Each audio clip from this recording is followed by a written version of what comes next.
Welcome to another episode of Threads of Enlightenment. As usual, I'd like to take this time to welcome our guests and to have them uh, be aware of some things that I think is very precious time. I thank you for your time. Time is a beautiful commodity that we need to learn to love and to appreciate. The other is the journey. The journey, how is who we were, made us who we are today. And so I want to welcome you to Threads of Enlightenment. I want you to introduce us yourself to the family. Tell us how you serve mankind. Well, thank you so much also for all of these reasons. I mirror them back to you for your time and for your place in this journey in my life as well, and in all of the people listening. I just wrote a book. This is one way that I wanted to serve and give something back. My name is Alessandra Veronesi, and now that the book has been birthed and launched and released into the field, I now focus on developing other projects, including in the meditation space, to help people find the light inside of themselves and maybe make life a little easier since it's supposed to be fun and joyful, I agree with you. or at least Tell them, neutral and yes, informative. tell them the name of the book and your tagline because it still makes me laugh every time I hear it. I just love it. So tell them the name of your So the book is called A New Banana. And then the book. tagline is Unpeel Yourself and Elevate Your Relationships. Love it. And, I just found out someone sent me from a museum that I forget the percentage, but I think it's like we share 50 or 25% of our DNA with bananas. Like we Wow. actually, there's a museum. So I sort of said it as a joke because I thought, we can all relate. We all know a banana. I mean, every single Yeah. country in this world has seen a banana. So, Yeah. um, and it's a little bit less cliche than an onion. We actually do share DNA with bananas. So in my introduction, I talk about how we're all bananas in a funny way. I We like are. that. I love it. We We are. are we are bananas, and I agree with you. I'm a little more banana than others. So one of our customs here at Threads of Enlightenment is to excavate our journey, and we usually start at our first visitation after mom and dad kissed us and brought us from the hospital. They deposit us into this beautiful place called home, and one of the first places by which we are placed in home is that cage that they call a crib. And so we are here, the beginnings and their limitations already. You can only go so far. So talk to us, introduce us to your family. What was that like? Sure. So, well, my parents, I really, really great people, I have to say, with their own unique storylines and sets of traumas and everything Yeah, that this life we inherit when we come into this life through our ancestry. My mother's a painter. She's an artist, nice, and my father is they're both still here, thankfully. nice. And he was a business. He is now he's retired, but he was a businessman. So I and my mother was a model as well. So I grew up in a bit of a um, traditional household where my father was the provider, and we lived internationally between the US and Italy in various phases of my life. And I think my parents really love each other and very much had a beautiful marriage initially for the first 10 years based on being opposites and coming from two different countries with sets of their own cultures, um, and then being polar opposites in their personalities. Yeah, Uh, it was, it was interesting. So I got to experience both of their um, their essences. My father being very logical to an yeah, extreme, and my mother being very emotional to an extreme. So I I had a very good, from what I remember, a very good childhood. And life got tough for me or a little bit more challenging, I would say, when I'd started to go into my teen years, and when my father lost his job and went into a depression, and my mother um, didn't necessarily know how to step in to help. So then it started Yeah. to sort of become difficult in the household. The dynamic and the structure that was holding us in place ultimately was threatened. Yeah. So that's a little bit of how I grew up, and also what motivated me to choose to put my career first in my earliest years, right out of school. Hmm. I saw that in my house, money was at one point not so abundant, Yeah. and how can I ensure that this doesn't happen again in my future? And also, how can I not be a burden on my own father financially? So Yes. that motivated me to really dedicate myself to choosing a career based on financial gain. And in fact, prior to awakening and discovering so many other things that life is all about, Yeah. I remember making the conscious choice within myself that was basically,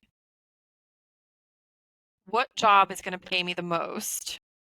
Yeah. Because I'm not going to like what I'm doing. So what am Yeah. I going to do how can I get the most money? If I'm going to be doing something for 8 hours that I don't really care about, let's just do the one that pays the most. Isn't that the best deal? And And so what did you at come up with? software. So Okay. software chose me. I chose software. Software chose me. It was just a very easy interview process, and I became right away manager, like in my first Hmm. role, and I had a team, and I was leading database quality. It was so not who I was either in the past, Yeah. Yeah.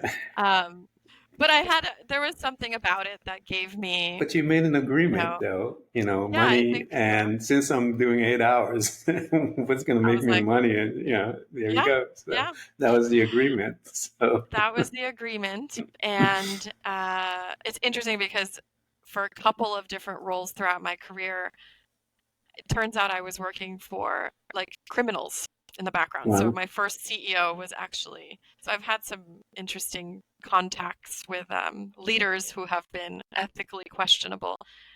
However, pragmatically, yeah, I don't judge, and yeah, I can see their stories, and I can see that the values are there in some place, and that is their road and their process, and I just get out of the way because I want to be fiscally responsible. yeah, Um, but yes, besides those little parentheses of um, of interesting career environments, I spent a long period of time working in insurance within a large corporation, very yeah, legitimate corporation. Got an MBA, and continued to feel my way around the touch tunnel of who I was to become yeah, based on external validation and uh, how much freedom and independence, I put in quotation marks, yeah. I could give myself and provide for myself. But And you of could see where course, that young girl made it, though, where that influence come in, seeing the mom and dad, you're looking at the business world. The business world has a certain way of thinking, processing things, and your mom, the artist, has a different way mhm, of processing things. And so here's this girl in the center of that. Dad lost his job and he began to spiral, and you're dealing with all the dark emotional things that happen because that is having a job and a provider for a man is the center of his manhood, if you will, that we are programmed to that if we don't be a provider, we are worthless. That's the program that we receive. And then mhm, when that energy is within that family, yeah, you could see. why this young girl made the decision of, I'm going after the money because I don't want this to ever happen to me at all, in This a seems sense like like the this. solution. So, So let's just. you get it. And so here you are, the natural program is what you're functioning off of right now. And the natural program is when you acquire money, you are free. You can get things, and things equate to freedom in that mindset or in that world. How free were you when you were making all this money? And because you still internally, you still have to be away from all the people when you're at home. How free were you? Well, the answer is not free at all, in simple terms. Mm. I mean, I had freedom. I was surrounded also by other people living this illusion alongside Hmm. with me. Yeah. So when you're in this illusion, it's kind of like when you have allergies and you've lived with allergies your whole life, you don't know what it feels like to have allergies. You just know life is generally uncomfortable, Yeah. and you bond on that with other people, and you glorify the Hmm. suffering, and Yeah. you share, how hard you're working and how tired you are and how, you know, all of the above. So, um, in a way, it was also protective for me not to realize how unfree I was. What was most apparent to me was I still was never happy. So I would have, and often when we're operating in a very human, three-dimensional Yeah. capacity, we use the mind to process what we can, and my mind would say, you have all these things, but you're unhappy. And that is as far as my wisdom would go, but it was Yeah. enough for me to remember moments where, I would be coming home from work. Maybe I was employee of the month twice in 1 year, and I would be crying for no reason Right. at 5 o'clock in the afternoon for no reason. This didn't happen often, but it happened enough that I still remember it today because it didn't make any sense. Yeah. And so I didn't have freedom within myself. I think freedom within and freedom on the outside. So it was both within me and around me. And at the same time, I also had this um, societally validated level of comfort that came Yeah. from a steady salary, guaranteed rent, Yeah. um, good real estate location, these kinds of things. So I don't, I wouldn't have been able to understand myself talking to myself Yeah. 10 years ago because I thought what I was doing, I accepted. On the one hand, I knew, I said, okay, I'm gonna suffer because the solution is money. So I'm going to accept that this is going to be uncomfortable. I didn't realize that. I just read a quote the other day. I didn't realize that what gets in the way is the way. Yeah. And what was getting in the way was my way out. Was also the way that I needed to pretty much assess before Yep. I could find true freedom. One of the And things still, I that, needed many years. oh, I had the same experience like you. And when you were talking about it, I remember mine. It kind of uh, brought me back into that car. I had gotten this job making just a ton of money. And I remember in the car crying, Mm. crying, just crying, um, realizing because I'd gone through my divorce, I was by myself, and here I am making all this money now and just bawling in the car. And so much that I had to pull off on the side of the Oh. parking lot. And just this deep, uh, painful cry because here I am, all this money, and not happy at all. And looking and saying to myself, what am I going to do? You know, And with all this money, what am I going to do? Isn't that weird? That's the weirdest thing. When you were saying that, I actually had forgotten about that story until this conversation. So um, having this conversation with you is causing me to remember a lot of my story. So, so Oh, here you cool. are. You are Yeah. in that space because I know that space. When you were there and you found yourself not happy and realized that okay, this is it. You're making that agreement that this is it. What began to happen in your world there as you are surrendering actually to the madness? When you began to do that, because that was the conversation that I started having, and when you surrendered to it, what did your life begin to happen, unravel in your life? So, and I'm sure this might have been the case for you as well. On the outside, I just want to say I appeared Oh yeah, very together. I got an MBA I while I was was working full good. time. I mean, I Yeah, was actually almost in a way an example to many others, or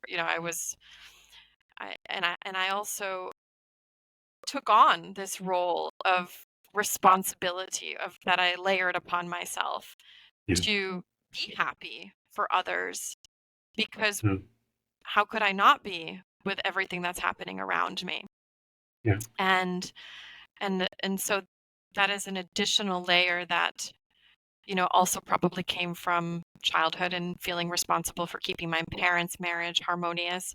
So I always also had this additional sense of responsibility to not only elude myself, but continue to elude others so that my own yeah, self illusion could be inspiring somehow. yeah, And, but the beautiful moment of surrendering happened when I was finally forced to stop. And this was like for many people during COVID times. And mhm, I was alone at home. I was quarantining uh, very, very intensely here in Italy. So it was quite a big shift. And at the time, I was international sales. yeah, So my job was constant travel, and that was a distraction for me. And that was also what helped me helped me. What prevented me again from seeing within was being exposed to all these different countries and challenges, and yeah, uh, pre- doing presentations and external validation once again to give myself some semblance of an identity. yeah, And when it all stopped, when it all came to a stop instantly, I've never felt so uncomfortable in my own skin in four walls of my own house. Luckily, I didn't have to worry about food on the table, roof over my head. I had all these things. I have never felt like it was like 1,000 ants were crawling out of my skin and um, I couldn't stop it. Um, and I don't think I would have ever done anything silly, but contextually, I was able to argue that mm, in those moments. I could I could feel why one would. And that was 2 weeks into it. That was 2 weeks of just staying at home by myself. Um and I took a walk. I had 2 dogs, so I took a walk one day and I saw someone on a hill, and I thought it was a girl. It was a guy with really long hair. So, okay. mhm, And I walked over and, you know, keeping my distance, introduced myself, and we had a great conversation. It was my first in-person conversation. That stopped all of that, luckily for me. I just needed to talk to one human being. yeah, And then I was a bit freaked out. So I mm, got home, and a friend of mine coincidentally messaged me, "Hey, there's this meditation I'm listening to every day. and it's really nice. It's really helping me. So I said, what do I have to lose? I have Mhm. all the time in the world. And so the next day I started doing this meditation for about an hour. And at first, again, it was just a sort of what do I have to lose kind of feeling. Yeah. And at least for 1 hour of the day, I was relaxed. Yeah. And what started happening, though, was this love that I had inside burst out of me. I think a week later, the sun was in my room, and I started just feeling this overpowering light that just was coming out of my chest. And I didn't even know any of these concepts at the time. I Yeah. wasn't, I wasn't familiar with any of the lingo, Yeah. light, love, That's and everything beautiful like there, this. isn't it? And I just was lost in myself and almost giddy. I mean, just it was incredible how you can't use words to describe it. Yeah. And it's just this moment of infinite understanding that you feel in every one of your cells. And it's this reassurance that sweeps over that, okay, When you started if this is what I experiencing have, that, this is all I need. when you started experiencing that, because that is beautiful stuff right there as you're describing, and you are high, if you will. What did you started to do in the practical sense? Because meditation to me is one of the most powerful tools that one can introduce into their life. What did you Absolutely. begin to do with your meditation? Because when I fell in love with it. Um, I started expanding it, trying to learn more about myself. What did you started to do? There you are trapped in your place a few weeks before your hands were running on your skin. You're about to lose it. You're contemplating things. And here you are, introduction into meditation, and you're in love with yourself. What Mm-hmm. a switch. As you're in love with yourself now and seeing the beauty that is you, what internally started to happen to you? And what did you do with that new perspective that came into you through meditation? I I think within a matter of days, I instantly wanted to share it, this Hmm. concept. Yeah. Um, and the love for myself was like, it was more like the cable wires finally connected again. It was like finding this connection to myself of a love that was always there, Yeah. that was disconnected. And feeling it now, this flow, this stream of energy that was now open and accessible to me whenever I needed it, Yeah. also gave me so much confidence and strength, not in the way that I had received before based on a performance or based on any type of achievement. It was just the beauty of recognizing that it's all within ourselves. We are our own medicine. Yeah. And I'm a writer. I've always been a writer. I've always wanted to write a book. I never doubted that. However, I would start something and then pick something else up, and the book that I wrote today wasn't meant to be a book. It was just me and a blank notebook Yeah. writing down every day that I meditated some difficulty that to me had never even been definable took form in a topic, and then I wrote to myself as if I were coaching myself Hmm. through that. So any information, any neutral wisdom that was now coming to me as a result of a meditation, suddenly clarifying a particular topic, such as perspective, self-acceptance, Yeah. self-reliance, a lot of mental things. At the time, I Yeah. was still very mental. And And the best way that I could, embody it for me was through writing. Writing's always been a really good way for me to just bring something out and be able to not have it be a part of me, but still Yes. access it.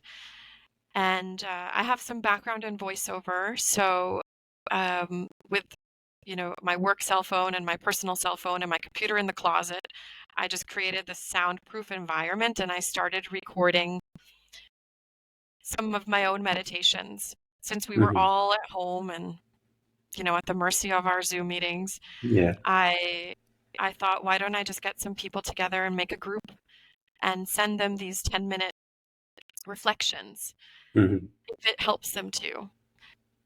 And and and I believe it did. And I just was sharing my thoughts. And by the end of this initial first phase, I had written 72 meditations.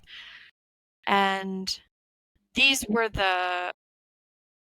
these were the words that then became most of them became the book. I could put them into a framework to put the book together. And so, of course, this was the beginning of everything, and the beginning is all incredible. Yeah. And then there comes a point where once you have the strength and the knowledge, and you're armed with your own strength and with your own knowledge, and you're able to start unpeeling certain layers and truly see the beauty of who you are, then life is like, okay, Yeah. top of one mountain is the bottom of the next. So now let's give you some more stuff to learn. And so the journey continues, and I went on a bit of a spiritual rocket ship, we could say. Yeah. I really enjoyed many different ways of learning more and more about how to find inner peace, because when we find our inner peace, we can at least give everybody else a good experience around us. The universe surrenders. We can pick up on the flow. We can understand. We can Yeah. hear our own voice behind the thoughts. And ideally, we can choose a path that is in alignment with our unique mission or flow. Yeah. And it's also difficult Well, because yeah. life is very human. Yeah. Now that you're being exposed to this and you're in your closet, you're making your tapes and videos and stuff, and you are giving it to others and assisting them. How did you begin to start looking at your quote unquote job? Oh, When it was you're hard. looking at this, you're now beginning this, and I know what that does to the inside, in the spiritual realm. You're becoming alive, Mm-hmm. and you have this, but there's this job It was there. hard.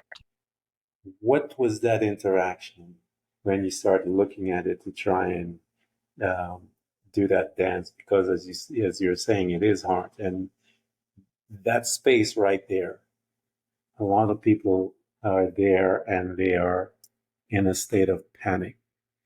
Mm. Talk to them Uh, about being right there, because I know what that feels like. Yeah. Everything is temporary. Number one. It felt like,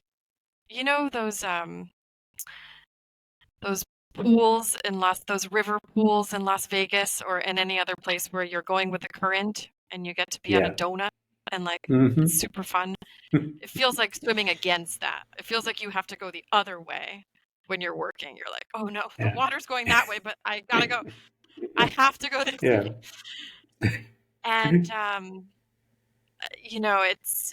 it's really difficult because at first, I was like innocently discovering and tapping into this world, and I'd be like, gosh, so many other things are more important than this PowerPoint Yeah. right now. So many other things. You guys have no idea. Like, I have to go sit in the grass. Like, there's branches and beautiful butterflies, and I have things to write and people to Yeah, help, and so it's so hard, and then you can pick up on harder, rougher energies, and other yeah. people that maybe are unnecessarily giving others a hard time, or even you, and Hmm. it's easier to see the structures that are around that are holding up Yeah, something that is a bit pointless. If you look at a certain point, it might seem that way. I think ultimately you do come full circle and you can embrace even a corporate environment. yes. But when you're first coming to the knowledge of this, when you're first awakening, it's not easy to keep your job. And I did for almost 3 years. Hmm. I didn't leave until I had finished the book. I worked on the book while I was working, so it was not easy. And Good. I started becoming, but I just did what I could to bring also that side of me into my job. And Yeah. you know, I was very optimistic. I was very compassionate.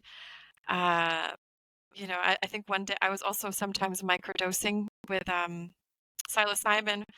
And one day nothing was working. The vendor Hmm. hadn't delivered and something didn't happen. And I was like, well, he's probably having a really bad day. It was not something I would ever say. Like, he must really be having a tough time. And everybody on the call was like, that's our solution. I don't think. Yeah, let's give him a couple days. Let's see how he's doing. Let's call him up. And they Yeah. were like, what are we supposed to do about the event? I'm like, well, we could do without it. And it's like, just, I mean, it's just, there's some moments where there was some shifts. And, but for the most part, I think, I think not to be underestimated is the light work that you do when you have all this light that comes through in your life, Yeah. and Yeah. not to feel bogged down. If I could go back and talk to myself back then, I was so Hmm. frustrated because what I felt like, okay, now I know what I really want to do. Now I know how I can really serve, and I'm limited because, or I feel limited because this job is getting in the way of my job. Yeah. And but embracing also that phase where you can still be in your purpose in that environment, and that's a beautiful school also if you can't If leave you're it aware, if you're and if aware you're of it, aware. yeah. Because you're learning so much, and one rubs against the other. If you have to learn how to manage both. And I Hmm. remember walking away from my corporate world because of some issues that I was having with one of these guys. And I looked at him and I said, "Do you want this position?" Because at the same time, I'm doing, starting my journey or whatever. I'm like, "Here, you can have it." And I gave it to him and walked away. Happy Friday. Here's a promotion. Yeah. And so I was like, "Yeah, I'm out." And several years, I think it was a year later after the the whole company went bust and so forth, which was maybe a Mm. good thing that I did what I did. But I understand, and I walked away from corporate America for many years. Now you see me with all these things that I have, but I used to have my designer watch and the suit and the whole kind of the Armani and the dress of corporate America. And I remember Mm. when I walked away from it and I took all of it off. And because to me, a watch represented a time. I had to be there at this time. I was governed by this watch. And so I took Hmm. off the watch and I didn't wear a suit for many years. And one day I was walking I was in Colorado and I saw this watch and I was like, ooh. I fell in love with the watch, and I have the watch. And I remember when I went back into corporate America, I wore that specific watch because it reminded me of it kept me grounded. Mm. Because when I got that, it was like a spiritual experience. And a little watch, when I went back into madness, when the madness started, I would look at the watch and hold it, and it would ground me and bring me back and tell me, Tori, you can manage both. Mm-hmm. Because one can become, you have to be that type A personality, and one and the other is no, it has no resemblance to it. And so it is a tough place, as you stated. It could drive you nuts. Um, but initially, I walked away from it because I was just done. And then went back in, but I had learned how to manage myself to be able to function there. And some of you guys that are still there, find your balance. It is important to be able to find your balance until it's time to leave. So here you are, you're in the mix, as they say, because I remember the mix. Mm-hmm. And you're working on the book, and you're um, giving birth to this baby, if you will. And you're writing, and you're doing all the other stuff.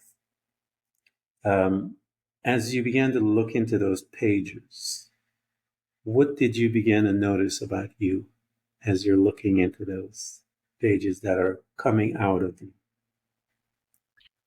Like I said, you're always faced with new challenges. And so the first thing that came to mind when you asked me this question is actually as someone who always worked for others, as someone who derived significance from this type of validation, Yeah.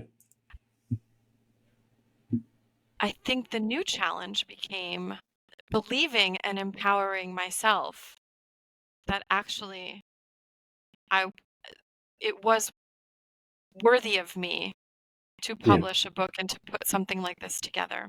So writing all the pages was easy because um, that was free of expectation. That was Yeah. free flowing, uh, just wanting to get it out and Mm-hmm. tapping into the truth. And when I would look at those pages, I would refer back to them because I would forget what I had written, and perhaps maybe I was guided to write them at some moments from a higher Yeah. source. And so I actually felt um I don't I felt that they were from me, but not that they were of me, but not from me. It was You're downloading once the they had information. yeah, once they were Yeah. written, they were not Yeah. they weren't me anymore. They were something Yeah. else. Yeah. And that they were for others too. So that's what I felt. But the journey of turning it into a book was a leap of itself as well. Mm-hmm. And getting the motivation to pour myself completely into making the framework and getting 1, 2, 3 editors and cover designer and all of the things that a book we respect to make deserve was a journey too. Where And did it come from? The thought of the book, was it from you, or did someone made the someone told me. recommendation? Okay. I met someone at a retreat, Mm-hmm. and she is still in my life today. I have so much gratitude towards her because she's an energy worker. She's been on the path for many, many years. Yeah. And I sent her a couple of my meditations. I just said, "Oh yeah, by the way, I do this on the side." And she said, "I would like to work with you. I think you have 72 of these." And I was like, "Yeah, I do." Um, and she said, "Well, you could make a book easily. I can help you and work through." I had so many other blocks Yeah. And, that blocks are just, things that had helped me for my own survival still, Hmm. Yeah. despite now loving myself and being connected.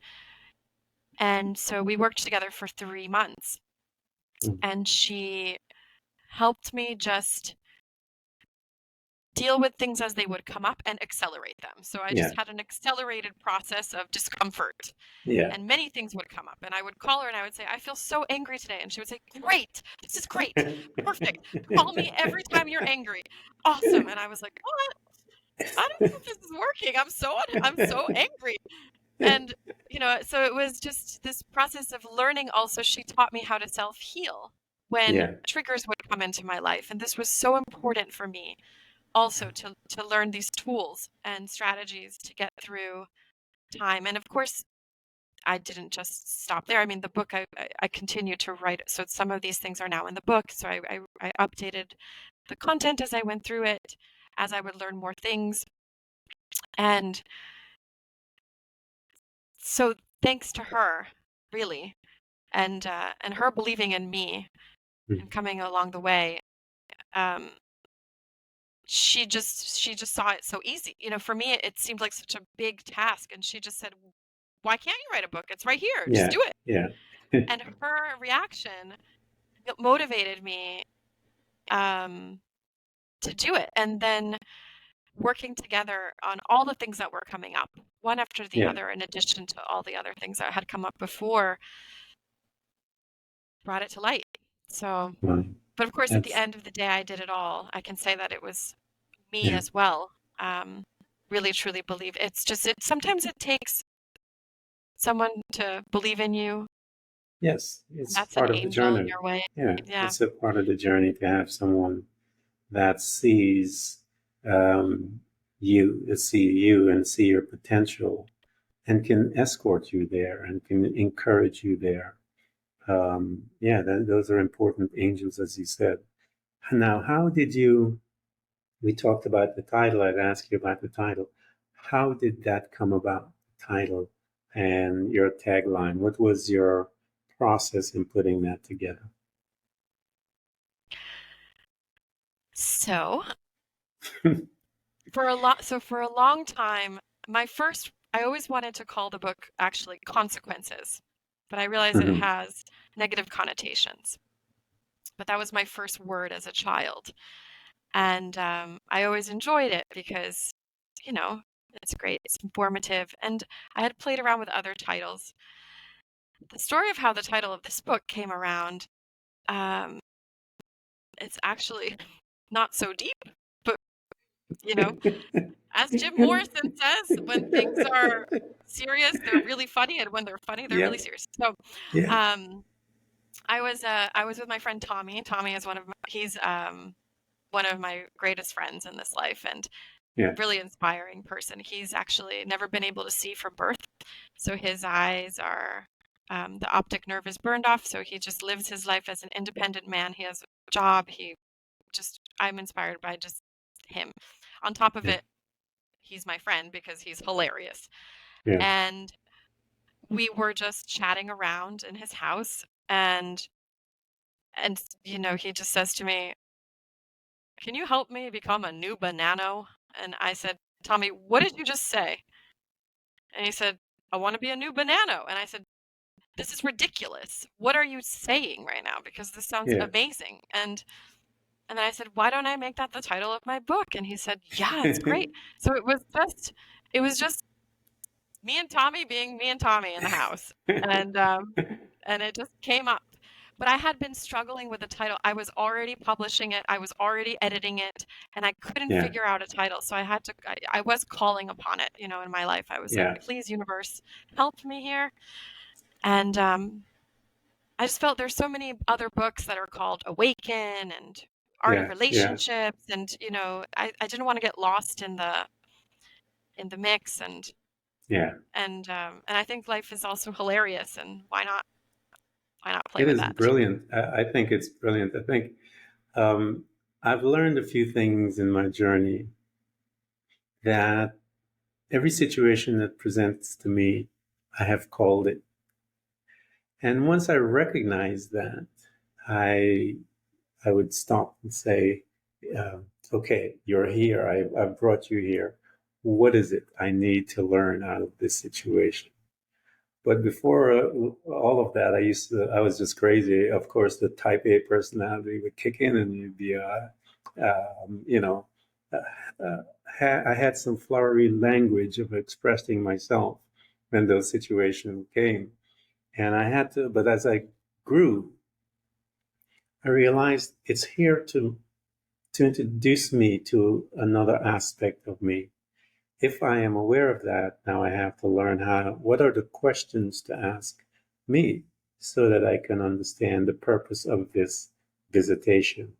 And once I learned that, um, when they come, it's kind of an exciting thing because you have a couple of seconds, if you will, depending on where you're at, to begin to become present and look and decipher and so forth.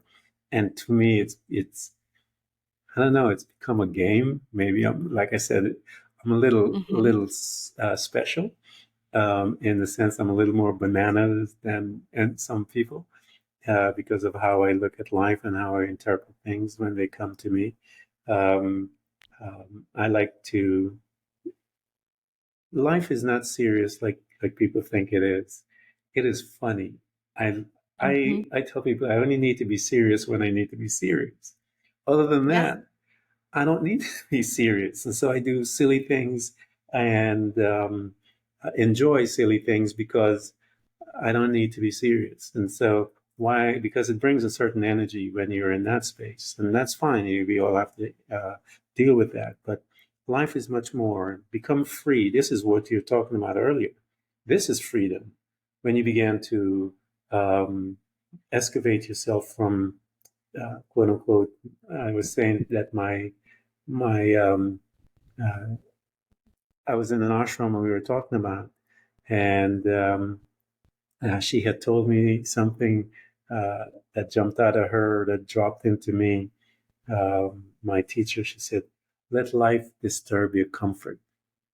And I Mm. remember when she released those words, there were hundreds of people there. But those words came straight from her and landed into me and just resided. And to this day, it still um, lives there. And so sometimes I look around, and when life happens, that term comes into me, and I am able to obtain my freedom from that. And I always tell people, let life disturb your comforts. Your comfort because you have settled for a moment and it needs to push you forward and it has arrived. So let it do it. So here you are. You got your name. You are in the process of, uh, uh, you know, getting it published and so forth. Your tagline. How did you Yes. come up with that tagline? Because that's beautiful. I love that thing. It was quick. It was quick because I wanted to let people know as well that through the title that the book also is a lot about relationships. Mm-hmm. And so unpeel yourself, it's important. I mean, Yeah. that's entirely what happened to me. That's entirely how I reached that place.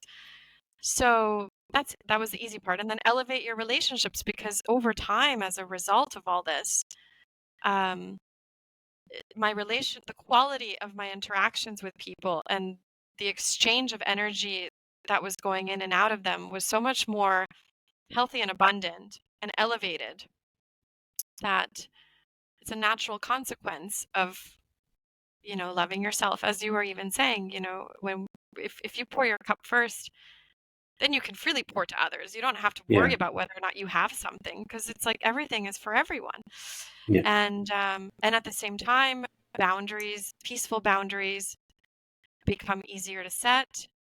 Situations that in the past would have occurred because of a lack of understanding that there needed to be a boundary no longer occur at all because you just instantly are able to uh, avoid or not attract certain lessons any longer.